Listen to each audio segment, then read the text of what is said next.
Devin Alexander, and I believe that a healthy kitchen does not have to be a boring kitchen. I'm going to show you what I mean with my healthier meatball sub.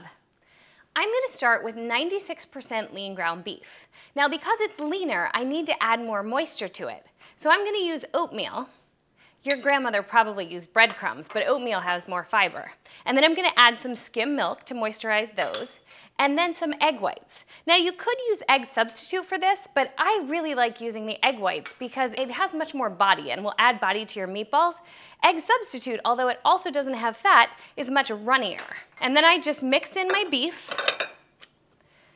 with a lot of seasonings. I have some parsley, garlic, onion, red pepper, and a little bit of salt. And you get these great meatballs. Now, next, in building a meatball sub, you of course want to concentrate on the sauce. Just because sauce is a marinara sauce doesn't necessarily mean that it's really healthy. I'm going to show you here. If you take just a tablespoon from crushed tomatoes, which is what I have here, and you replace that with a tablespoon of oil, you'll see that when you stir this in, it's going to look very similar to just the straight crushed tomatoes that have no fat.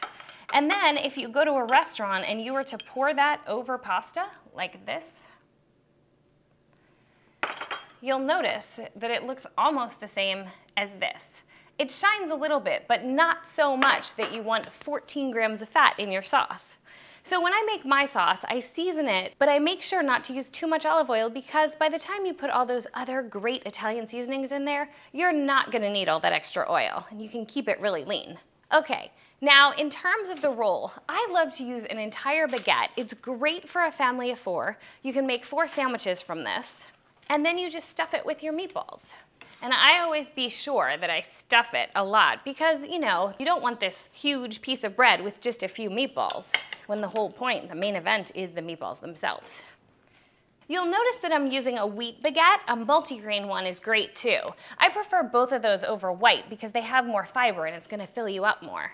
I'm gonna finish stuffing this sub and then I'm gonna top it with some Parmesan cheese and I'm going to have a delicious sub that's a fraction of the fat and calories.